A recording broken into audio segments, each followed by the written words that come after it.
चलिए इस वीडियो में जानते हैं अपन सारी केमिकल रिएक्शंस के बारे में, सारी टाइप्स ऑफ केमिकल रिएक्शन जो आपकी क्लास 10 के चैप्टर नंबर 1 में है, उसका सबसे अच्छे से रिवीजन करते हैं। तो देखो सबसे पहले आपकी आती है combination reaction. Sir combination reaction का मतलब है जब दो रिएक्टेंट मिलकर एक सिंगल प्रोडक्ट दें। तो आपके ये एक रिएक्टेंट था, ये रिएक्टेंट था, तो दोनों मिलकर एक सिंगल प्रोडक्ट दे रहे हैं, तो इसका मतलब आपका क्या हो जाएगा, ये कॉम्बिनेशन रिएक्शन।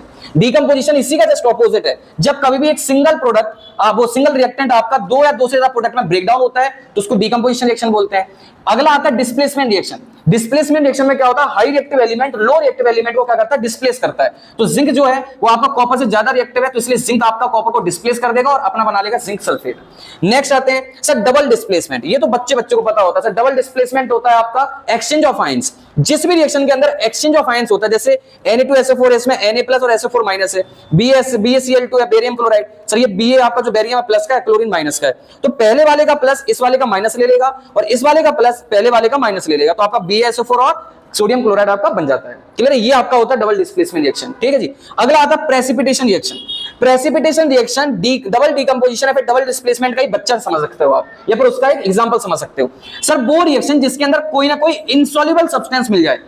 सर एक ऐसी रिएक्शन जिसके अंदर इनसॉल्युबल सब्सटेंस बन जाता है तो उसको बोला जाता है प्रेसिपिटेशन रिएक्शन। हालांकि ये एक तरीके का इसी का एग्जांपल है। तो AgNO3 और NaCl मतलब सिल्वर नाइट्रेट और सोडियम क्लोराइड, तो सिल्वर क्लोराइड का आपका क्या हो जाता है, प्रेसिपिटेशन का इनसॉल्युबल बन जाता है, वो नीचे जम जाता है। ठीक है ना, और सोडियम नाइट्रेट आपका फॉर्म होता है। नेक्स्ट बात कर लेते हैं न्यूट्रलाइजेशन रिएक्शन।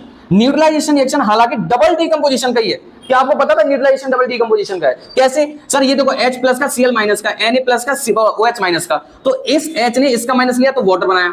सर इस Na+ ने इस Cl- को लिया, NaCl बनाया। तो जो न्यूट्रलाइजेशन रिएक्शन चैप्टर नंबर 2 में जो आपकी रिएक्शन है ना, एसिड और बेस के बीच की रिएक्शन, वो भी आपका किसका एग्जांपल है बच्चे, डबल डीकंपोजिशन का एग्जांपल है। ठीक है ना। नेक्स्ट आते हैं सर, अगला है एंडोथर्मिक रिएक्शन। एंडोथर्मिक रिएक्शन वो रिएक्शन होती है जिसके अंदर अपन को हीट देनी पड़ती है तब जाकर रिएक्शन हो। तो इसका मतलब वो रिएक्शन जो हीट को एब्जॉर्ब करती हो, तो वो हो जाएंगे एंडोथर्मिक। सर एक्सोथर्मिक, सर वो रिएक्शन जो अपनी रिएक्शन करने के बाद हीट रिलीज करती है, ठीक है, तो वो आपकी हो जाएंगे एक्सोथर्मिक रिएक्शन। मतलब दो reaction which release the heat after the formation of product, तो उसको बोलते हैं एक्सोथर्मिक रिएक्शन। अगला है रिडॉक्स रिएक्शन। हालांकि इसमें रिडक्शन और ऑक्सीडेशन नहीं है, तो ऑक्सीडेशन रिएक्शन क्या था सर, एडिशन ऑफ ऑक्सीजन या फिर रिमूवल ऑफ हाइड्रोजन। आपका रिडक्शन क्या है सर, एडिशन ऑफ हाइड्रोजन या फिर रिमूवल ऑफ ऑक्सीजन। और जिसके अंदर ये दोनों हो जाए, रिडक्शन भी हो जाए और ऑक्सीडेशन भी हो जाए, तो उसको बोला जाता है रिडॉक्स रिएक्शन। काफी इंपोर्टेंट एग्जांपल है ये वाला, काफी बार पूछा जाता है। क्लियर है।